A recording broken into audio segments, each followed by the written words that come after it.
The ship descended through thick clouds, its metal hull gleaming under the alien sun. Lieutenant Amy Harper pressed her face against the window, watching the strange new world come into view. Cathera 7 looked beautiful from up here. Dense forests covered most of the land, and mountains rose up like giants in the distance. She felt her heart beat faster with excitement. Amy had wanted to explore new worlds since she was a child. Now, at 28 years old, she was finally doing it. She was a xenobiologist, someone who studied alien life. The Horizon had traveled for months to reach this planet.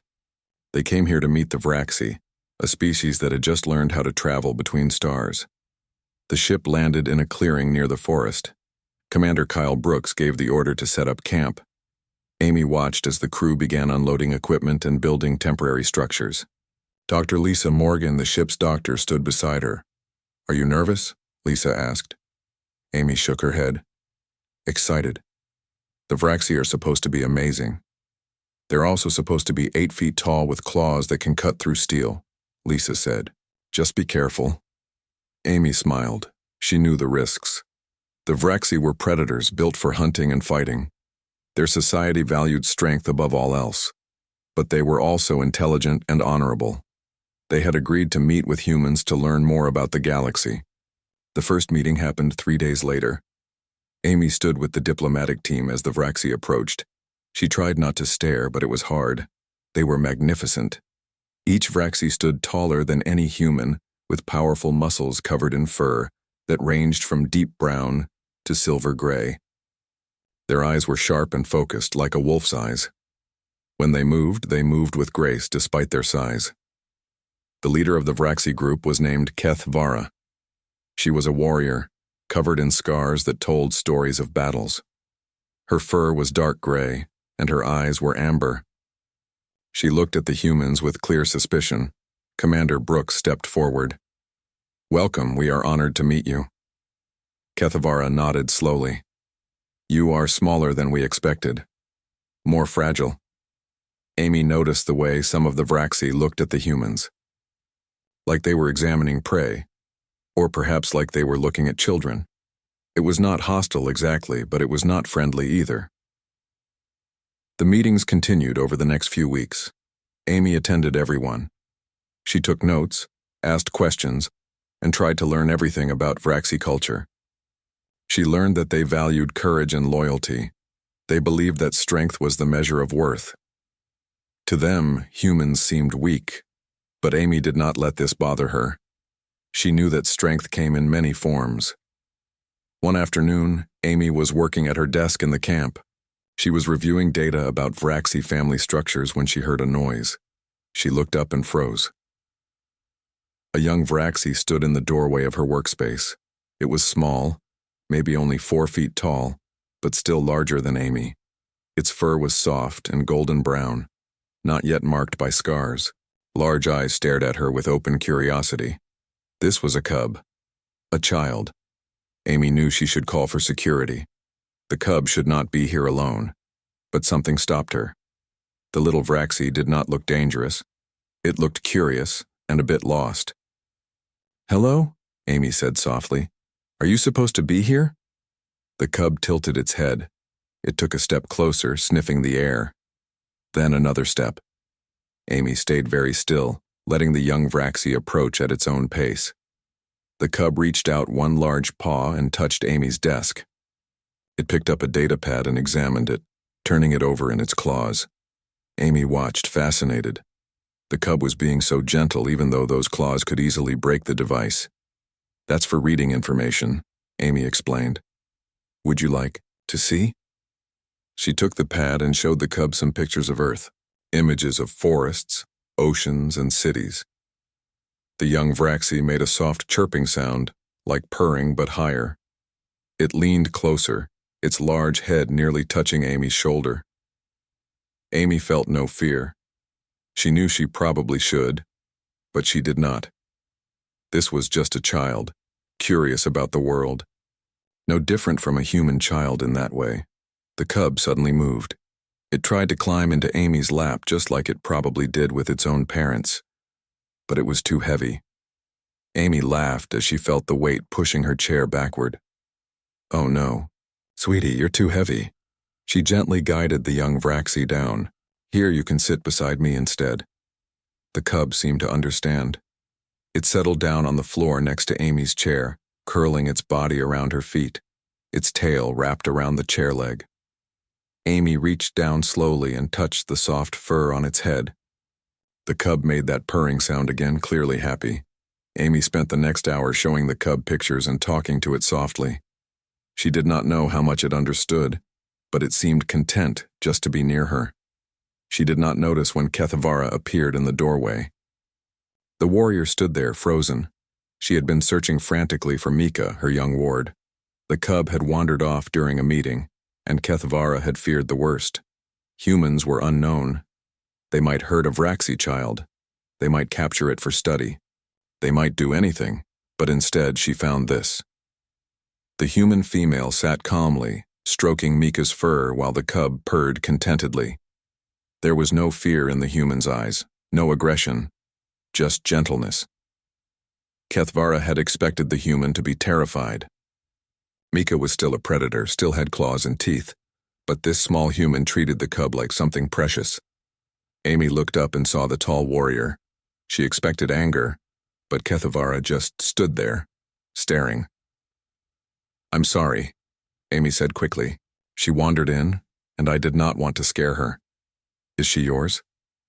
Kethavara moved into the room slowly.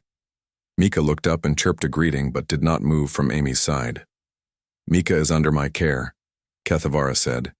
Her voice was rough but not unkind. "She should not have bothered you." "She was not a bother," Amy replied. "She's wonderful." Kethavara knelt down, bringing her face closer to Amy's level. Her amber eyes studied the human carefully. "You are not afraid." "Why would I be afraid? She's just a child." "She could hurt you even by accident," Amy smiled. But she did not. She was very gentle. Kethavara was quiet for a long moment. Then she did something Amy did not expect. She reached out one large paw and touched Amy's shoulder, very lightly. It was a gesture of respect. "You see with clear eyes, human. Perhaps we judged your people too quickly." From that day forward, things changed. Kethavara told the other Vraxi about what she had witnessed. The story spread. The human who welcomed a Vraxi cub without fear, the small female who showed kindness instead of weakness. Mika began visiting Amy every day. And slowly, carefully, the bridge between two species began to form. All because one human looked at a predator's child and saw only wonder. Amy did not know it yet, but that single moment would change the fate of two worlds. 3 months passed since the first meeting. The human camp had grown larger, with more buildings and better equipment. The Vraxi visited more often now, and some even stayed for days at a time. But trust was still fragile, like glass that could break with one wrong move. Amy had become the main person working with the Vraxi. She spent her days learning their language, their customs, and their way of life. It was difficult work. The Vraxi thought very differently from humans. They respected strength and directness. They did not understand why humans were so careful with their words. But Amy kept trying. She believed that understanding could bridge any gap. Mika came to see her every single day. The young Vraxi would arrive in the morning, bringing gifts from the forest. Sometimes it was an unusual stone, smooth and colorful. Other times it was a flower that only grew on Cathara 7. Once Mika brought a small dead animal, laying it proudly at Amy's feet. Amy had learned that this was a great honor among the Vraxi. Sharing prey meant you considered someone family. She thanked Mika seriously, even though she could not eat it. She gave the animal to Kethavara later, explaining that humans ate different food. Kethavara had smiled, actually smiled. "You honored the gift without using it. That shows respect. Mika chose well when she chose you as friend." Amy learned something important that day.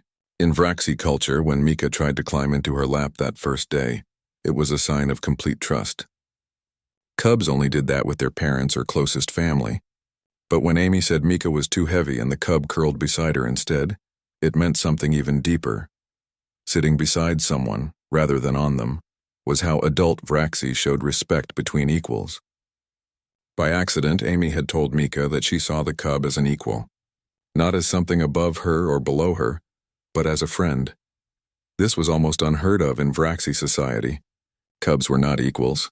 They were children to be taught and protected. But Mika did not seem to mind. If anything, the young Vraxi seemed to stand taller, more confident. Not everyone was happy about the growing friendship between humans and Vraxi. Lieutenant Greg Palmer was in charge of security. He was a good man, but he worried constantly. He did not trust the Vraxi. He thought they might attack at any moment. "They're predators," he said to Amy one day. "That does not just go away because we're nice to them." "They're people," Amy replied. "Just like us. They're nothing like us." "Look at them." Amy had looked. She saw beings who valued honor, who protected their young, who told stories around fires at night. She saw people, but Greg could not see it. Or maybe he did not want to. The trouble started during a training exercise. Greg was showing some Vraxi warriors how humans practiced combat. It was supposed to be a friendly demonstration, but something went wrong. Greg moved too fast. One of the young Vraxi warriors trying to copy the movement lost balance. Greg's training weapon hit the Vraxi's arm. It was an accident, but the weapon cut through the warrior's fur and skin. Blue blood spilled onto the ground. Everything stopped. The wounded Vraxi did not cry out. His people did not show pain so easily, but his fellow warriors surrounded him, their bodies tense and ready to fight. Greg dropped his weapon immediately. "I'm sorry. It was an accident." But the Vraxi did not understand the human word for accident. What they saw was a human hurting one of their own. In their culture, that meant a challenge. A fight. Kethvara stepped forward, her face hard. "You have drawn blood. This requires justice," Commander Brooks tried to explain. Dr. Lisa Morgan tried to help the wounded warrior, but the Vraxi would not let her near. The situation grew worse by the minute. That night, the Vraxi Council met. They decided that all humans must leave Cathara 7. The alliance was over before it truly began. Amy felt sick when she heard the news. All this work, all this progress lost because of one accident. She knew she had to do something. Mika found her sitting alone outside her quarters. The young Vraxi curled beside her without a word. They sat together in silence for a long time. "It's not fair," Amy finally said. "Greg did not mean to hurt anyone." Mika made a soft sound. Then, in halting human words, she spoke. "I know, but my people do not see. They see only strength or weakness. How do we make them understand?" Mika was quiet for a moment. "You show them. You show that humans are strong in other ways." The next day, Mika did something brave. She spoke to the council. She was young, and cubs rarely spoke in important meetings, but she demanded to be heard. "I have watched the humans," Mika said. "They are not weak. They are different. The one called Amy showed me kindness when she could have shown fear. She treated me with respect when I was only a cub. This is strength too." The council was not convinced. Elder Veshkor, the oldest and most traditional of all Vraxi, shook his head. "Kindness is not strength, young one. If humans want to stay, they must prove themselves in our way. They must face the challenge." The challenge was a test of survival. One human would go into the wilderness alone for 3 days. They would need to find food, water, and shelter. They would need to avoid predators. No Vraxi had ever seen a human survive in their forests alone. Amy volunteered immediately. Commander Brooks tried to stop her. "It's too dangerous. We'll find another way." "There is no other way," Amy said. "This is our chance to prove that humans are more than what we look like." Lisa pulled Amy aside. "Are you sure? Those forests are deadly. Even the Vraxi lose people in there sometimes." Amy was not sure. She was scared. But she thought about Mika, about the friendship they had built. She thought about all the other humans and Vraxi who might become friends if this alliance survived. "I have to try," she said. The night before Amy left, Mika came to see her. The young Vraxi pressed her head against Amy's chest, making sad sounds. "I will be okay," Amy promised. "I'm tougher than I look." Kethvara came too. She brought supplies that would be allowed.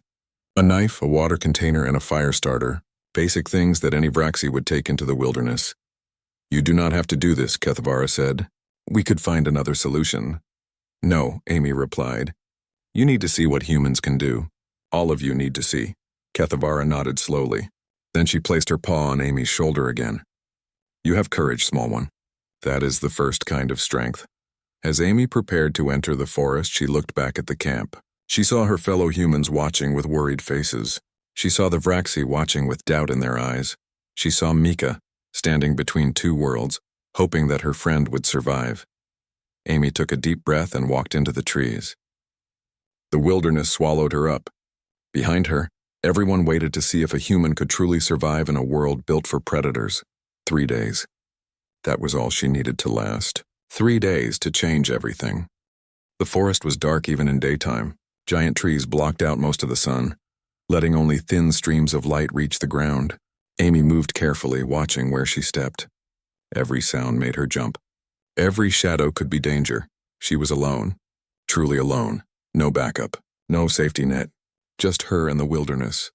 The first thing Amy did was find water. She remembered her training. Water was more important than food. She could survive 3 days without eating, but not without drinking.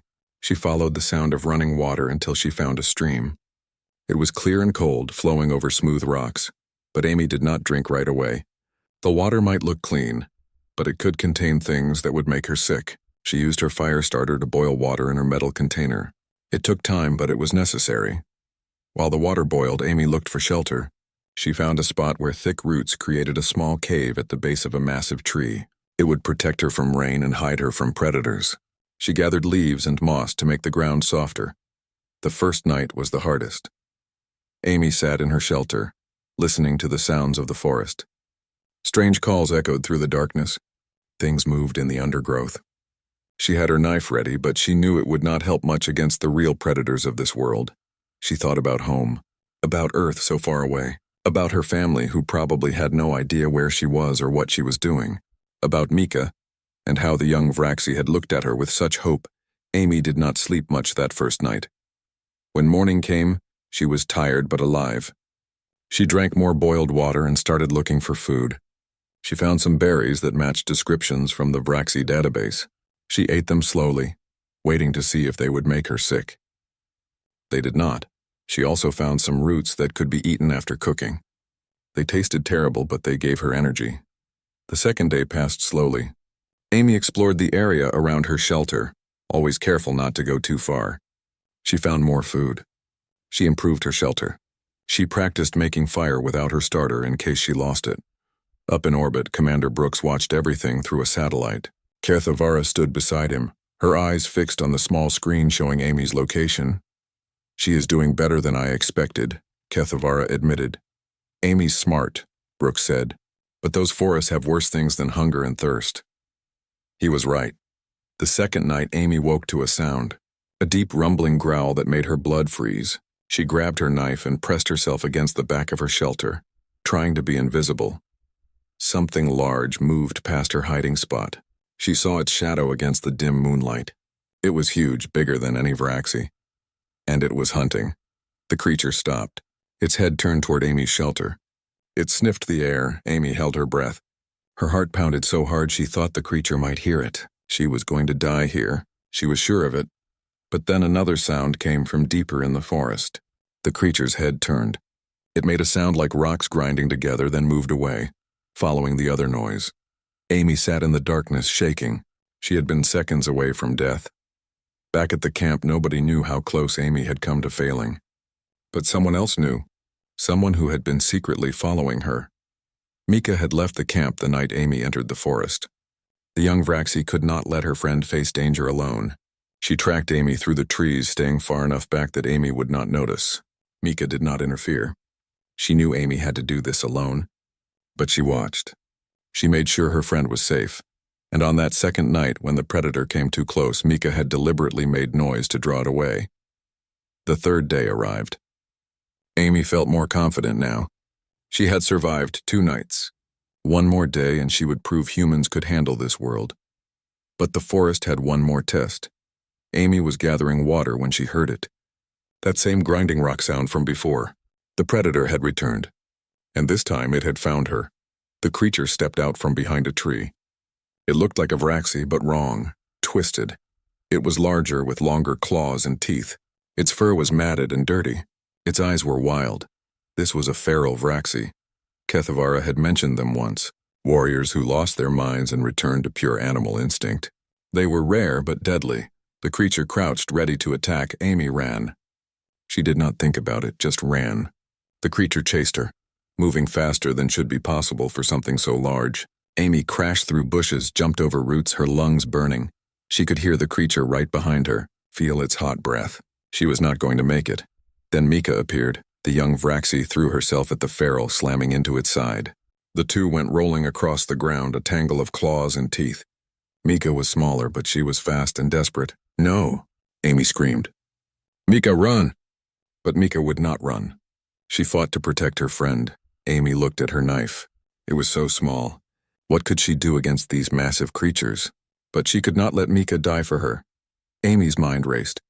She thought about what she had learned. Humans were not strong like Vraxi, but humans were clever. Humans used tools. Humans used fire.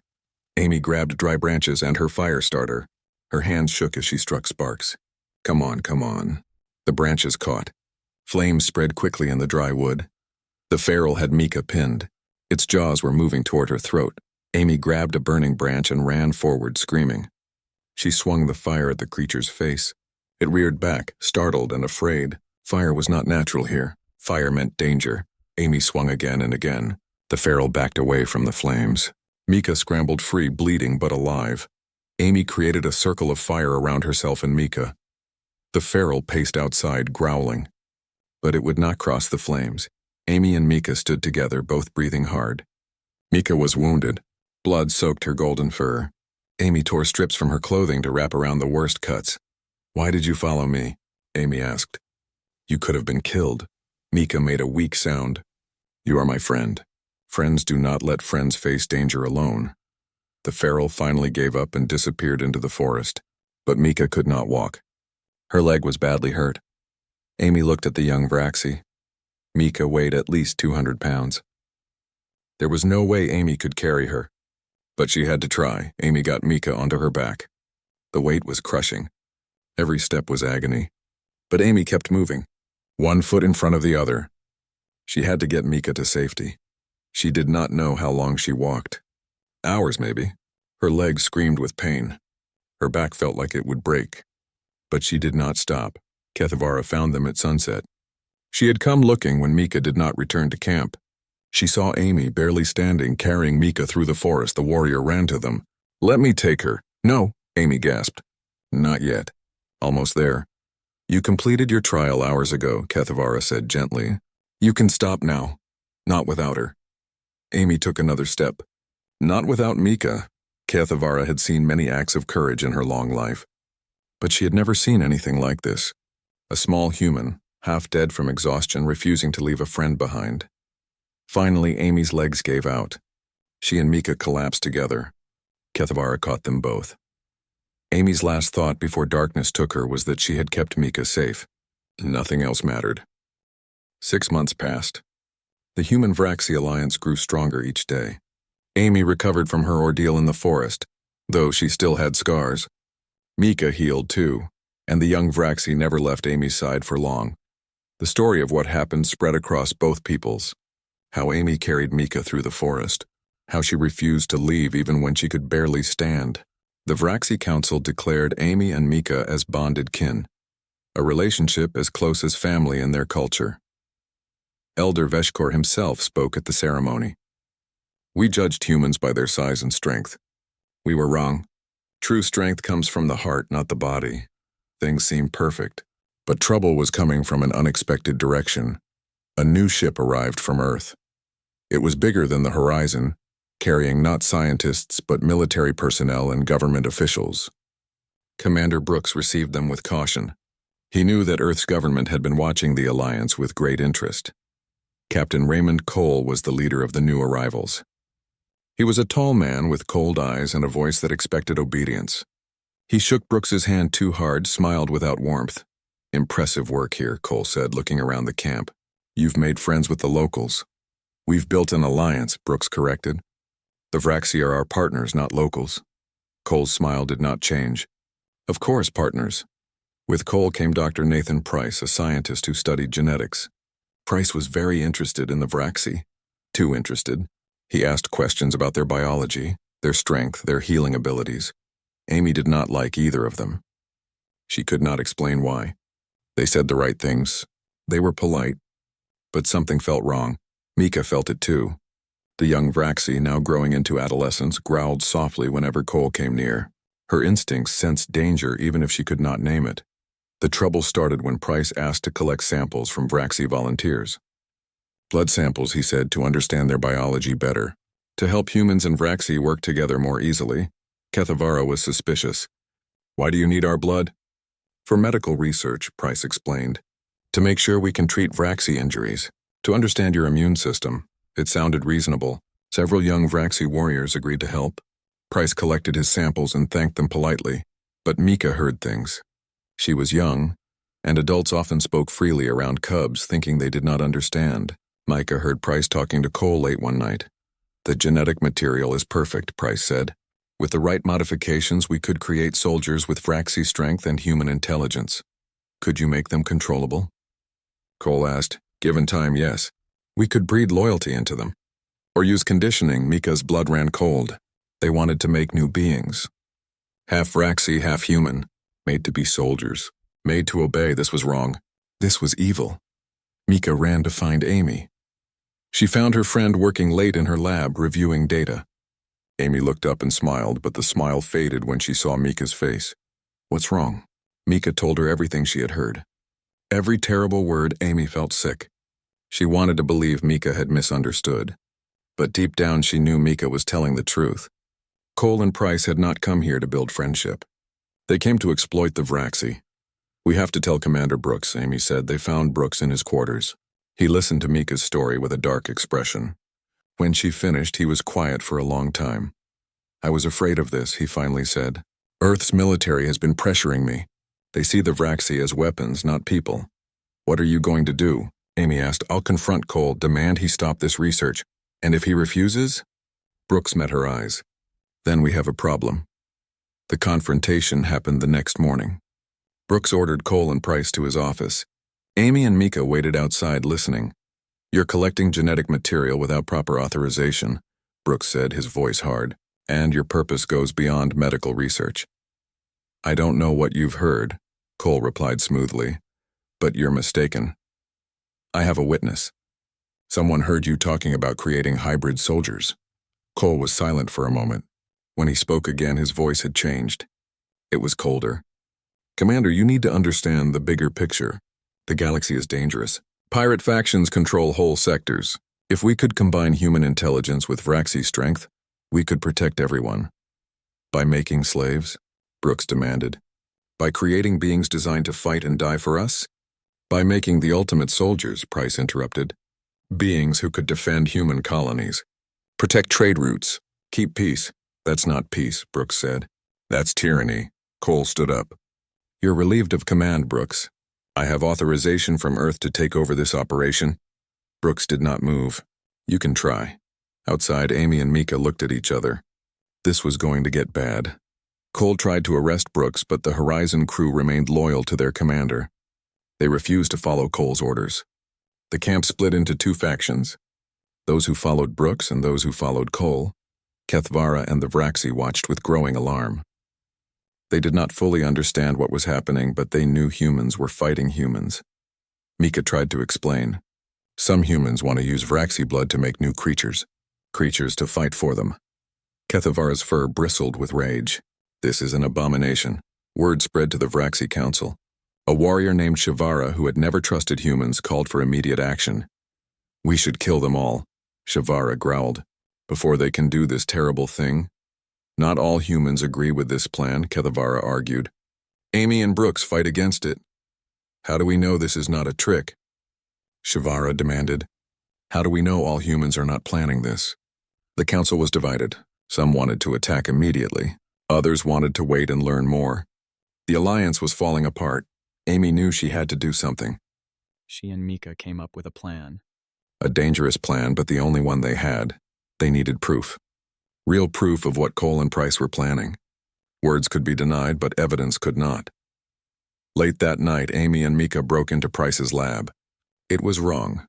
It was illegal. But it was necessary. They found files on his computer, research notes, messages to Earth Military Command, plans for genetic experiments, instructions for creating controllable hybrid warriors. It was all there. Every terrible detail. Amy copied everything to a data drive. But as they were leaving, an alarm went off. Cole's soldiers came running. Amy and Mika ran too, but there was nowhere to hide. They were trapped. Cole found them in the main courtyard.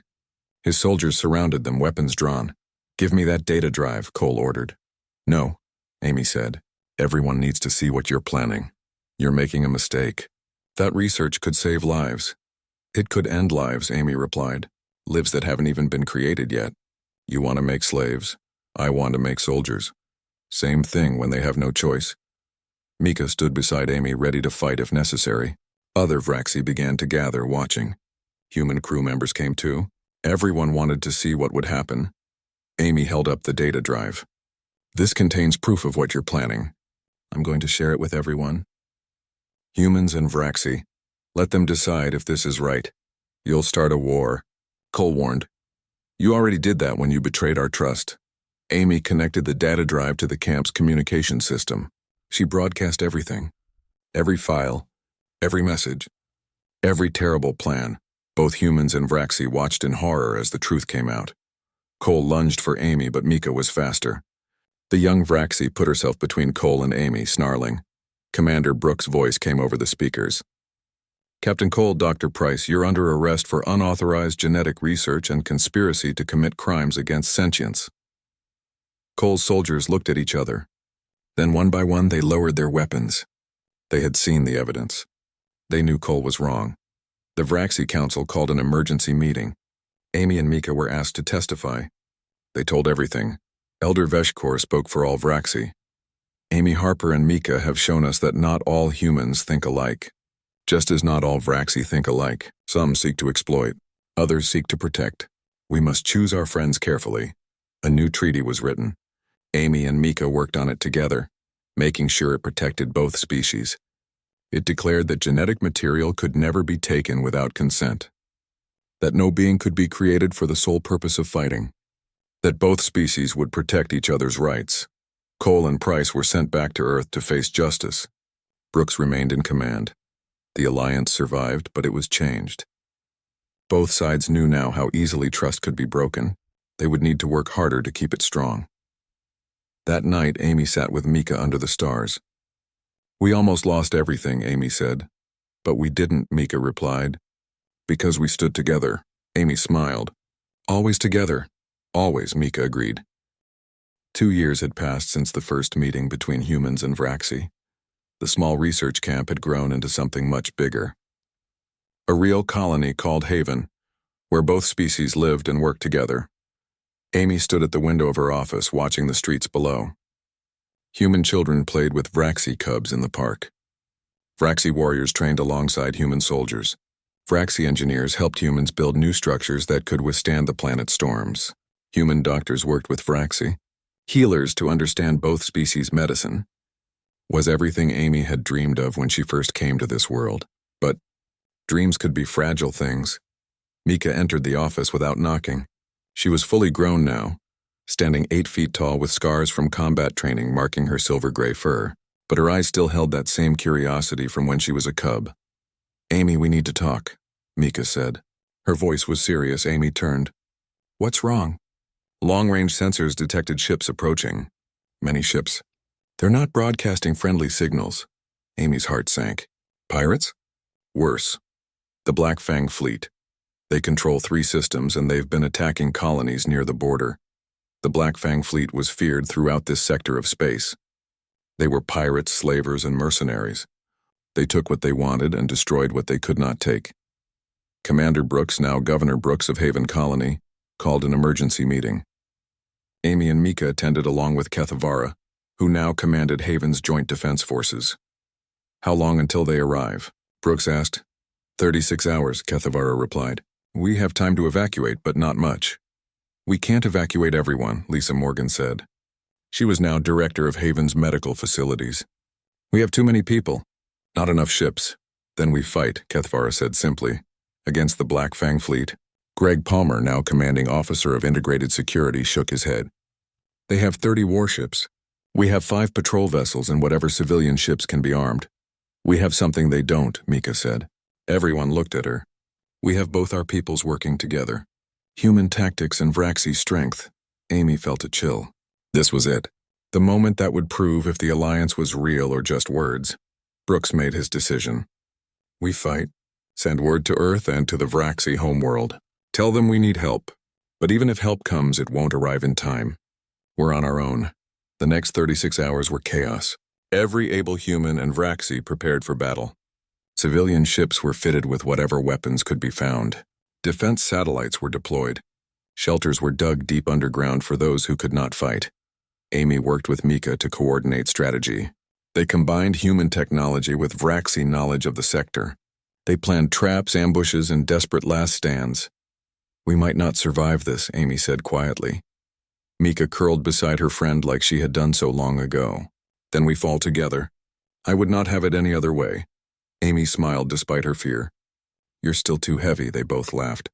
It was a weak laugh, frightened, but it was something. The Black Fang fleet arrived exactly on schedule. 30 massive warships bristling with weapons. They sent a message demanding surrender. Brooks replied with a single word. No. The battle began. The pirates expected an easy victory. They had numbers and firepower.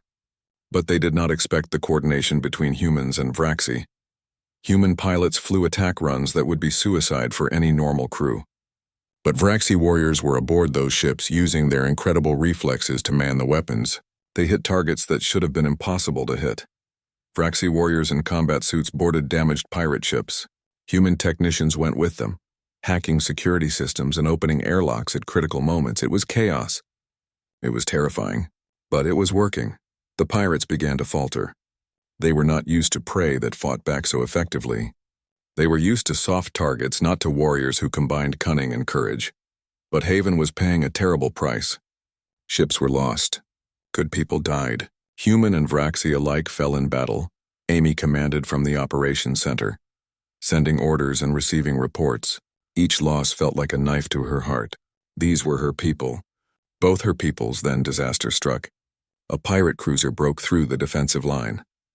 It targeted the operations center. Missiles streaked toward the building. The building's shields held for 3 hits. The 4th missile broke through. The explosion tore through the command center like a giant fist. Amy found herself thrown across the room. She hit a wall hard. Pain exploded through her body. She could not breathe, could not see clearly. She heard Mika's voice screaming her name, but it sounded far away. The ceiling was falling. The building was collapsing, then everything went dark. Amy woke in the medical bay. Every part of her body hurt. Lisa's face swam into view above her. "Welcome back," Lisa said. "You scared us." "The battle?" Amy's voice was barely a whisper. "Still going. But we're holding, Mika, leading a rescue team. She pulled you out of the rubble herself." Amy tried to sit up and immediately regretted it. Lisa pushed her gently back down. "You have 3 broken ribs, a concussion, and internal bleeding. You're not going anywhere." But Amy had to know, had to see. She forced herself to look at the monitors showing the battle. Haven's forces were battered but still fighting. The pirates had lost half their fleet, but they were not retreating. Then new contacts appeared on the screen. Ships dropping out of hyperspace. Many ships, Amy's heart sank. Reinforcements for the pirates. But the new ships opened fire on the Black Fang fleet. These were Earth military vessels and Vraxi warships. Help had arrived. The battle turned quickly after that. The pirates caught between Haven's defenders and the new fleet broke and ran. Those that could escape did. Those that could not surrendered. The battle was over. Haven had survived. Mika came to the medical bay as soon as the fighting ended. Her armor was scorched and dented. Blue blood stained her fur. But she was alive. She saw Amy in the bed and rushed over. Without thinking, the massive Vraxi tried to climb onto the bed like she had done as a small cub 2 years ago. The bed groaned under the weight. Amy felt her ribs protest. Ow, wait," Amy said, laughing despite the pain. "You're still too heavy." Mika carefully moved to curl beside the bed instead, just like always. She rested her head near Amy's hand. Amy stroked the soft fur between Mika's ears. I thought I lost you, Mika whispered. I'm here. We're both here. I was so scared. Me too. They sat in silence for a moment. Around them, the medical bay buzzed with activity. Doctors and healers worked on wounded from both species. No one cared anymore who was human and who was Vraxi. They only cared about helping. The next day, representatives from Earth and the Vraxi homeworld arrived. They had come to see what had been built here. What had been worth defending with so many lives. They found something they did not expect. Not a human colony with Vraxi visitors, not a Vraxi settlement with human guests, but a true mixing of two peoples. A ceremony was held in Haven's Central Park. The damaged buildings around it were being rebuilt, with both species working side by side. Ambassador Chen from Earth and Elder Veshkor stood together. They signed a new treaty, the Interstellar Alliance of Free Worlds. Other species could join if they wished. The goal was not domination, but cooperation. Amy stood with Mika at the ceremony. Amy's ribs still hurt, but she refused to miss this. Brooks had asked them both to speak. Amy went first. 2 years ago, a curious Vraxi cub wandered into my workspace. She tried to climb into my lap, and I told her she was too heavy. That moment changed everything. It taught me that friendship is not about being the same. It's about respecting our differences. Mika spoke next. Amy showed me that strength is not just muscle and claw. It is courage. It is loyalty. It is refusing to give up on those you care about. Both our peoples have these strengths. Together we are stronger than either of us alone. After the ceremony, Amy and Mika walked through the park. They saw human children playing tag with Vraxi cubs. One small human boy tried to climb onto a young Vraxi's back. The cub gently guided the boy to sit beside her instead. Amy and Mika looked at each other and smiled. They're learning, Amy said. They'll do better than we did, Mika replied. They're starting without fear. Years from now, historians would study the human Vraxi alliance. They would analyze the battles, the treaties, the cultural exchanges. They would write thick books about it. But at the heart of it all would be a simple story. A story of a human who showed kindness. A story of a Vraxi who chose friendship. A story of two beings from different worlds who looked at each other and saw not an alien but a friend. Amy sat on a bench. Mika curled beside her in the grass, just like they had done countless times before. Still too heavy, Amy said with a smile. Always will be, Mika replied. And together, they watched the sun set over a world that belonged to both their peoples. A world called Haven. A world where the impossible had become real. All because one small human looked at a predator's cub and saw only wonder.